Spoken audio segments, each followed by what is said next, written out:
Hello বন্ধুরা, তোমরা সবাই কেমন আছো? আশা করি তোমরা সবাই খুব ভালো আছো। আমিও ভালো আছি। এই ভিডিওটা স্কিপ না করে ভিডিওটা পুরো দেখো, আশা করি খুবই ভালো লাগবে। আমি পূজা আবার একটা নতুন ব্লগ নিয়ে চলে এসেছি। এটা ছিল আমাদের পান্ডুয়াতে নতুন একটা উদ্ঘাটন হয়েছে সাই ভিলাস। দেখো ওপরে দেখিয়ে দিয়েছি, আমরা ইন্ট্রো নিয়েছি একবারে তোমাদের সাথে, মানে ওখানে প্রবেশ করার আগে থেকে ভিডিওটা শুরু করেছি। খুব সুন্দর জায়গা। কে কে গেছো অবশ্যই কমেন্টে কিন্তু বলো, কিন্তু যারা যারা পান্ডুয়া থেকে খন্ডান থেকে ভিডিওটা দেখছো। আর এইটা ছিল আমার দাদা বৌমনির অ্যানিভার্সারির দিন গেছিলাম, 14ই ডিসেম্বর। আমি একটু ভিডিও একটু কমই আস্তে আস্তে পোস্ট করছি, কারণ কম যাচ্ছে।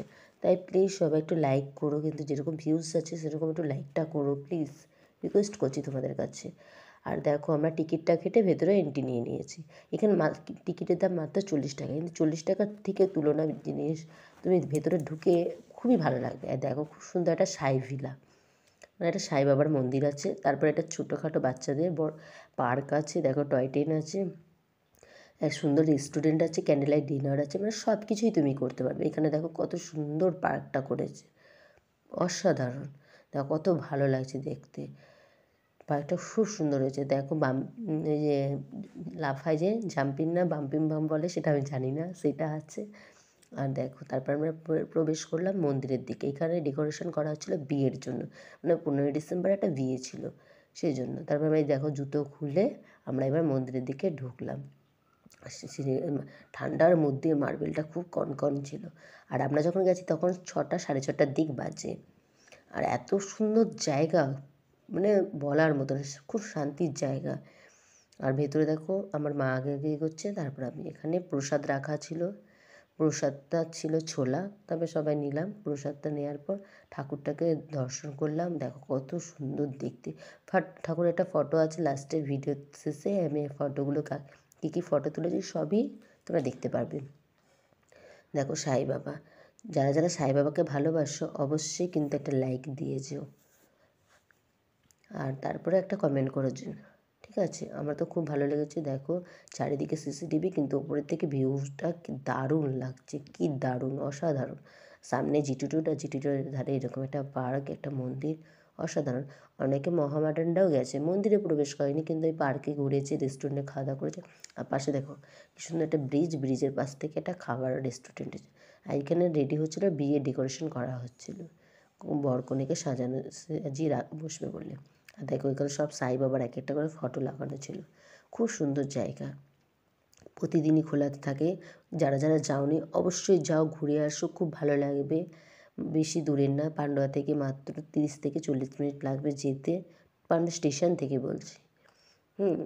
আর টোটো করে গেলেই তো তাড়াতাড়ি চলে যাবে, কোনো ব্যাপার না, টোটো বাইকে। দেখো পেছনটা আমি ভিউ দেখালাম।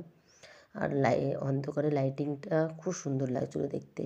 আর এখানে দেখো কি সুন্দর জলের মধ্যে ছোট্ট পাহাড় টাইপের বানিয়েছে পুরো লাইটিংয়ে, অসাধারণ। পান্ডুয়া এরকম পার্ক ছিল না, এই প্রথম দুটো এরকম একটা পার্ক হয়েছে। আর পাশে একটা লালতে পার্ক আছে, সেটাতেও যেতে পারো, খুব ভালো। দেখো এখানে শাওয়ার খুব সুন্দর, ভালো লাগছে। তারপর আমরা খাওয়া দাওয়াতে চলে গেছি। দেখো এখানে কি সুন্দর করেছি ডেকোরেশনটা, খাওয়ার জায়গাটা। আর কী কী খেলাম সেটা ভিডিও শেষে দেখতে পাবে। দেখো আমি তো এখানে এসে দোল খেতেই ব্যস্ত, আমার কাছে দোল খেতে আমার খুবই ভালো লাগে। তারপর আমরা ননদ বৌদি মিলে দোল খেলাম, ফ্যামিলি সবাই দোল খেলাম। আমার দোল না পেলে আমার আর কিছু লাগবে না, এত পছন্দ করি দোলনা। তারপর আমার দাদার শালি একটু দোল খেয়েছে। দোলনাটা খুব সুন্দর ছিল, আর খুব জোরে জোরে দোল ছিল, কোনো রিস্কের ভয়ের কোনো জিনিস ছিল না, সব কিছুই ভালো। দেখো ভিডিও শেষেই বলেছিলাম সাই ভিলাজ একটা ফটো দেবো। এই দেখো মন্দিরটার বাইরে দিয়ে ফটো খুব সুন্দর। আর আমার এই দেখো এই একটা বাচ্চা হয়েও বড় হয়েও বাচ্চাদের মতন, এত ভালো লাগছে খেতে এই দোলনাগুলো, বলার মতন না। আর কেমন লাগছে অবশ্যই ভিডিওতে বলো, কিন্তু ভালো লাগলে অবশ্যই like comment share and subscribe. এবার তোমরা বলতে পারো অ্যানিভার্সারি সন্ধ্যেবেলা গেছি, তারপরে এসে বাড়িতে এসে কেক কাটিং করেছি। কেক কাটিংয়ের ভিডিও আসবে খুব তাড়াতাড়ি, দেখতে থাকো। এরকম আমার বৌমনির ভাইটা আবার এই দোল কাছে, এই দোল আমরা যখন খেয়েছিলাম কী বলেন জানি না নাম, তোমরা যদি জেনে থাকো অবশ্যই কমেন্টে বলো, কিন্তু আমার মাথা খুব ঘুরে গেছিলো। তারপর আমার দাদার বৌমনি দিকে দোল খাচ্ছে, এদিকে শালি দোল খাচ্ছে, খুবই মজা করেছিলাম। হালকা ঠান্ডাও ছিল সেদিন খুব। আর এই দেখো ফটো নিয়েছিলাম সবাই মিলে, বৌমনির বোন আর আমি। তারপরে এখানে একটা খুব সুন্দর ভিউ ছিল, তো একটা ফটো নিয়ে নিয়েছিলাম। এইখানে ফটো না নিলে মিস করে যেতাম, খুব সুন্দর লাগছিলো। ওই যে আমার মায়ের সাথে একটা ফটো নিয়েছিলাম। সবাই আমরা টোটো করে এসেছিলাম। এই যে সাই বাবার মন্দিরের ভেতরে একটা ফটো নেওয়া হয়েছিল। তারপরে খুব খুব মজা করেছি, খুব আনন্দ করেছি, খুব ভালো লেগেছে। সবাই যাও নিজেদের বাড়ির ছোটোখাটো বাচ্চা কাচ্চা নিয়ে, বয়স্ক ঠাকুমা দাদুদেরও নিয়ে যাও, খুব ভালো লাগবে। মন্দিরটা দর্শন করতে পারবে, ঘুরে আসতে পারবে। সুন্দর খাওয়া দাওয়ার ব্যবস্থা আছে, খাওয়া দাওয়া খুব সুন্দর, খুব তাড়াতাড়ি সার্ভ হয়। আমরা অর্ডার করেছিলাম চিকেন ললিপপ। খাওয়া দাওয়াটা খুব টেস্টি ছিল, খুব ভালো ছিল। আর অর্ডার করেছিলাম আইসক্রিম, বিরিয়ানি, সেইগুলো আর ফটো নিতে পারিনি। আর এই যে খেতে বসে একটা ফটো, আর খাবার জায়গাটা খুব সুন্দর সাজিয়েছিল ওরা। সাজানোটা খুবই ভালো। ভালো লাগলে অবশ্যই like, comment, share and subscribe করো প্লিজ।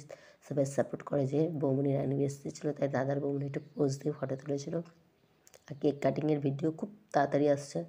যারা যারা সাবস্ক্রাইব করোনি এক্ষুনি যাও, তাড়াতাড়ি আমার চ্যানেলে ঢুকে সাবস্ক্রাইব করে দাও প্লিজ। সাপোর্ট করো, ভালোবাসা দাও। হ্যাঁ দেখো গ্রুপ ফটো তোমাদের সাথে শেয়ার করলাম। ভালো লাগলে অবশ্যই কমেন্ট করো কিন্তু। টাটা, ভালো থেকো, সুস্থ থেকো। দেখা হচ্ছে নেক্সট কোনো ভালো ভিডিওর সাথে। আবার চোখ রেখো আমার ভিডিওতে। আর কেমন লাগছে আমাকে জানিও অবশ্যই।